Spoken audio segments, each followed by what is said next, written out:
All right, Mr. Drizzywitdadreads. Welcome to Life with Megan J. Thank you for having me today. Okay, so I have a few questions that I need to ask you. Go ahead. Try to get your fans to know you better. So, where are you from? I'm from Eunice, Louisiana. That's the bottom of the boot. Can you tell us about your personal style, your fashion? Is there any brands that you specifically like to wear or rock? I'm die-hard Polo Ralph Lauren fan. That's really all you gonna catch me in, you know, even if I'm just chilling on a regular day, is Polo Ralph Lauren.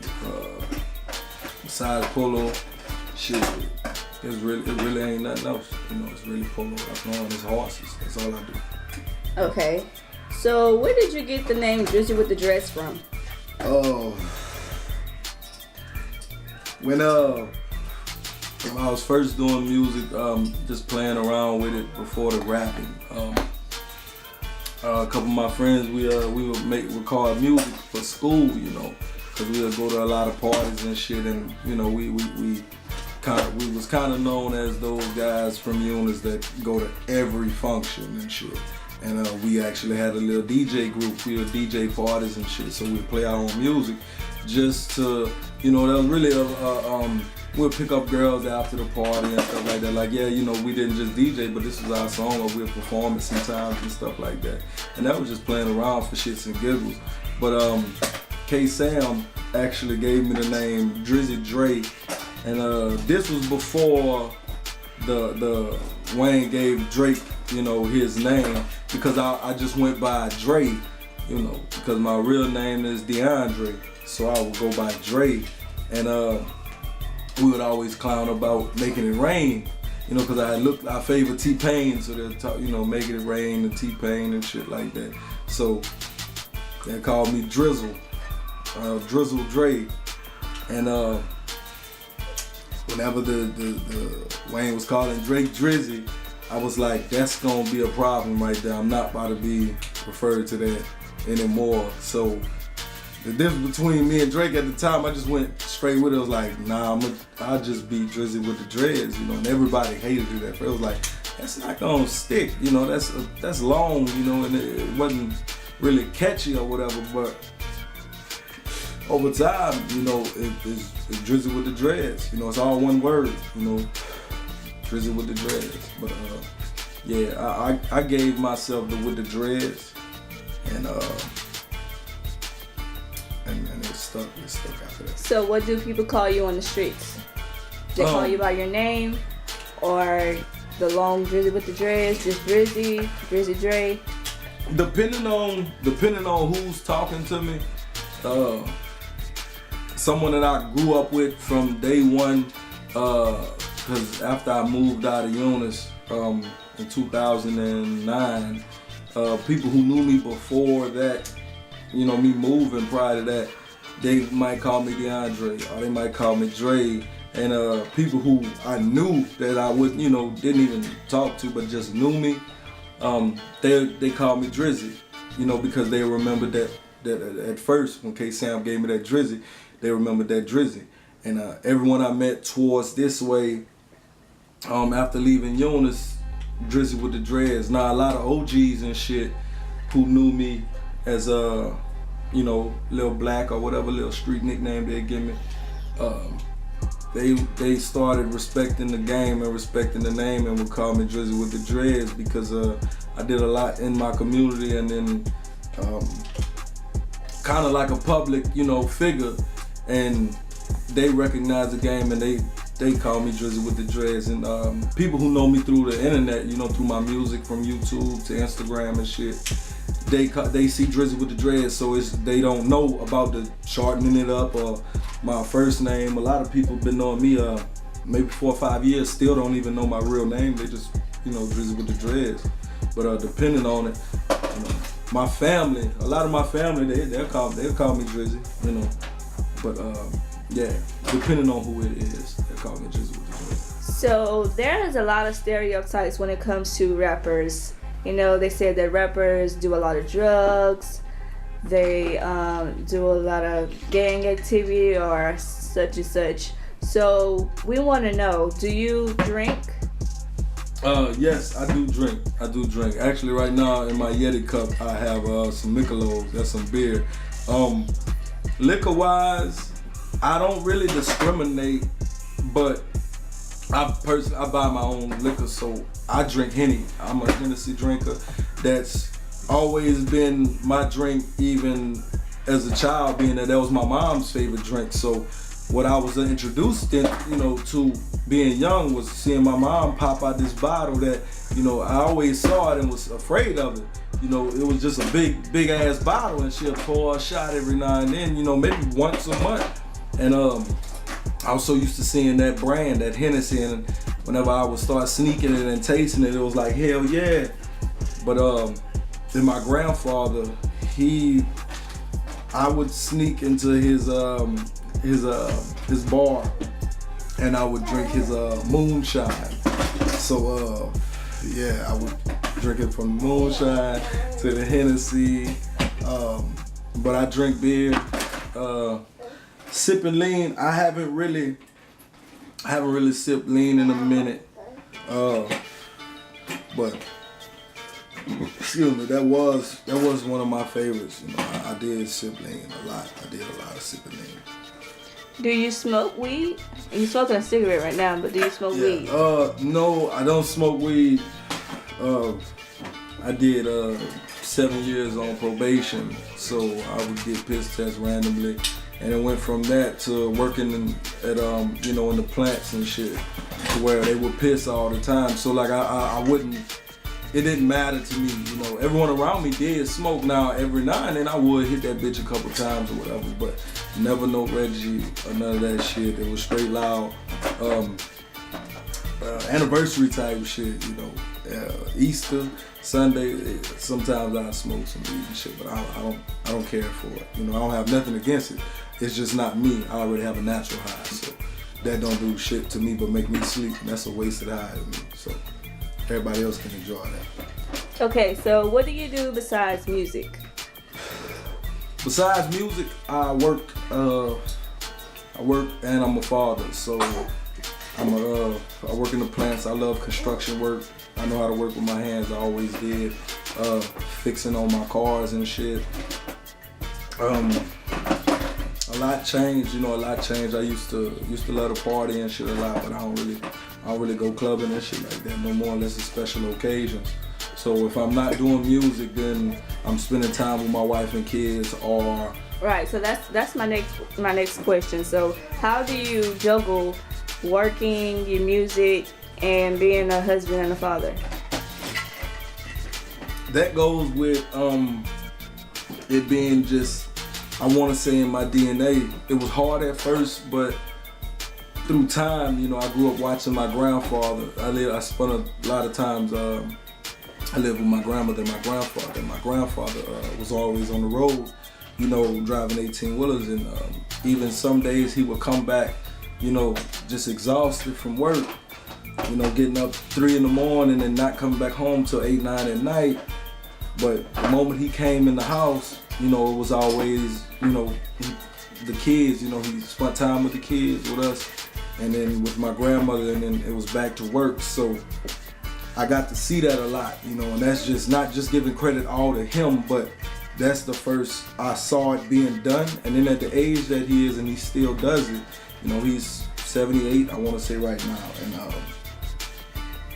he still works and spends time with the kids and with the family and stuff. So I had a lot of influence watching men like that in my life, to where I know that I can do it. It was hard and tough at first, but I had to get rid of the negatives, in my life. I got rid of the negatives in my life, negative energy, and I pray more.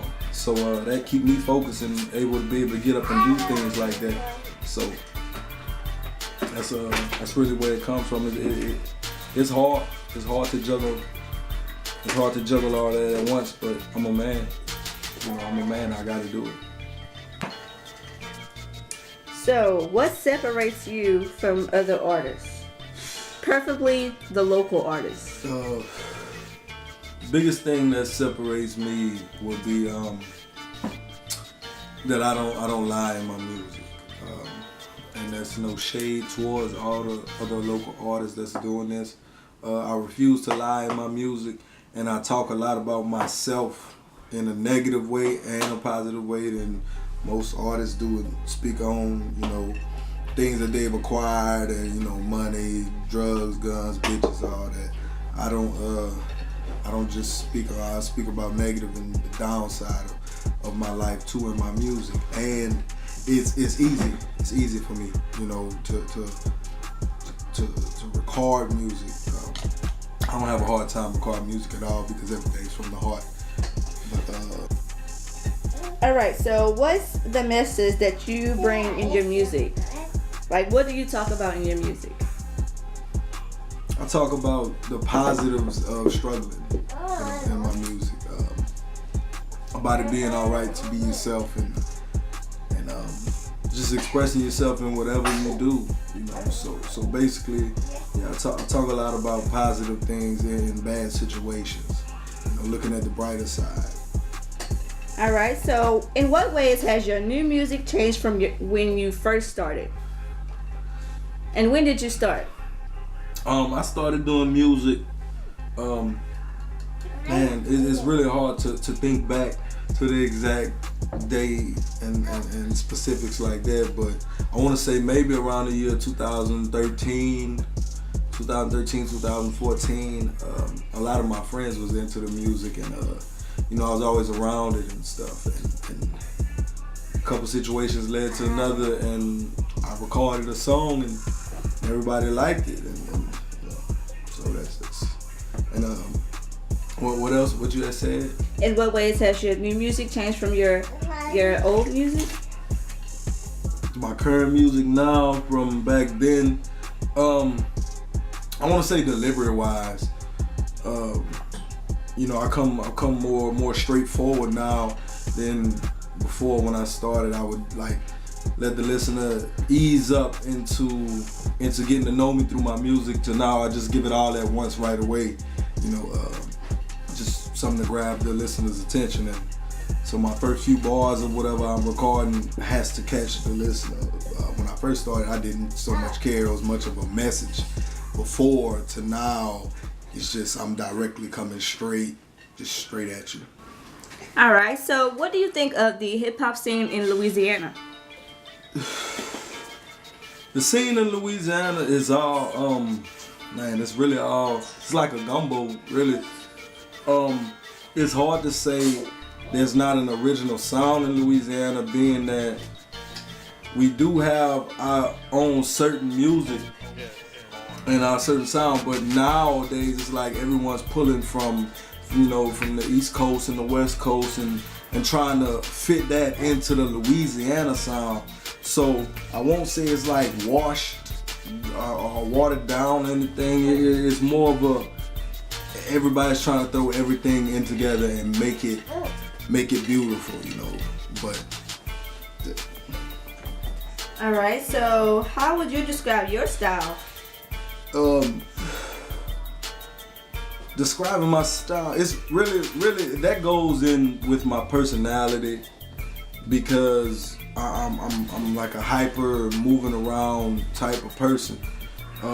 It's very seldom that I'm laid back and chilling because I'm always on go. So I wouldn't be able to like specifically say somebody I got a style like this or style like that. You know, I might come one way and it's like, oh, that's sound like some Tupac. Oh man, that sound like some Gates. Oh man, that sound like some Meek Mill.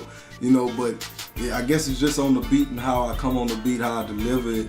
You know, so my style, I don't know, it's Drizzywitdadreads. It's, you know, I pretty much got my own style. Okay, since you named a few artists, who is your top 5 MCs of all time?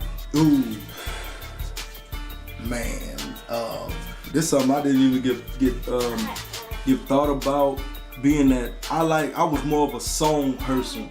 You know, like I like certain songs different artists made. I never like just listen through whole albums of of specific artists and stuff like that. It would just be certain songs would catch me. So like, I really have more favorite like rock bands than rappers, you know, and singers and stuff.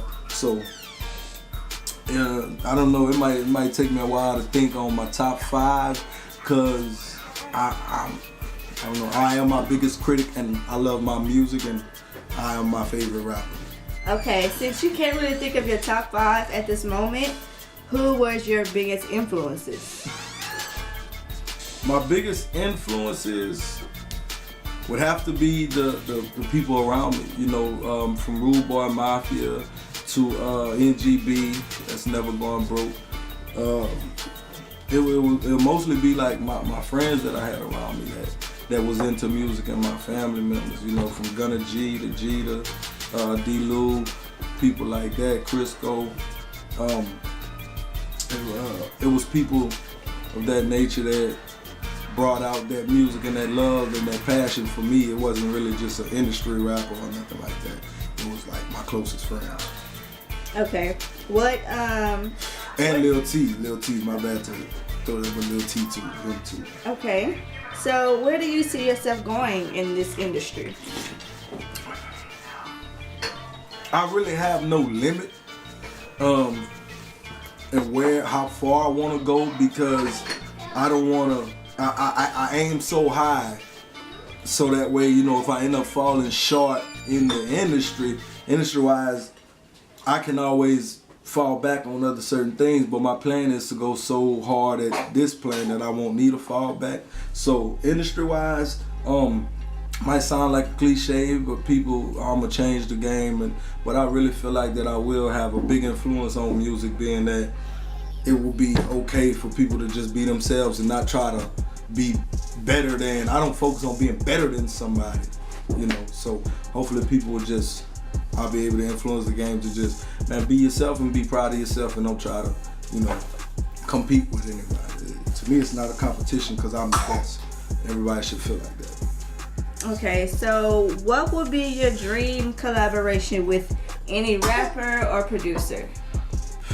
Man, definitely Dr. Dre. It'd be definitely Dr. Dre. Collab wise, I want to say Andre 3000, 3 Stacks. You know, I heard some of his music that I like. You know, there's a lot of his music I didn't hear, but that would be a collab that I'd love to get on with. You know, thinking bigger than, you know, big. It'd be 3 Stacks, hands down. I love the guy. Okay, so what would be your dream venue in which you want to perform in? I actually dreamed about building like a big stadium in my hometown of Eunice, and I would love for all the surrounding areas that showed me love and support to fill that whole stadium arena, and me just have the biggest show to ever touch in my city. You know, if I don't go no further than that, then that would be a big achievement I'd like to do. Not necessarily any other stadium or anything. It'd be building one and just packing it with everybody around. Okay, so what are you currently working on? At the time, I'm currently working on a mixtape.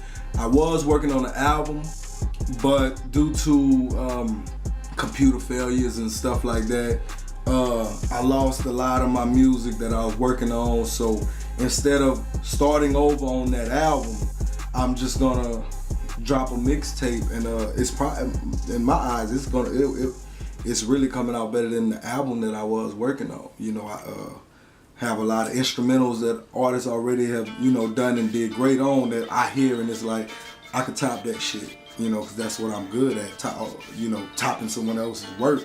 So this mixtape, excuse my delivery, it will be the second mixtape I ever dropped, but being the first one that I did drop, I didn't really promote it or, distribute it like I should have, but the people who was able to get within those 40 copies of that CD, you know, they love that work. So I'm gonna bring a new mixtape, and I'm gonna call it Excuse My Delivery. That's EMD. I'm gonna bring that. Okay, so when can your fans expect to get the mixtape from you? I'm aiming to release it either before Christmas. Reason I'm saying before Christmas this year, my birthday is December 13th. So I want to either drop it on my birthday and have a mixtape release party somewhere. But I want to have it finished by December. Hands down, finished by December, so that way, I'll be able to drop that, God spare, I'll be able to drop that on my birthday. All right, well, that is all the questions we have for today. Thank you for coming to visit Life with Megan J. Thank you for having me.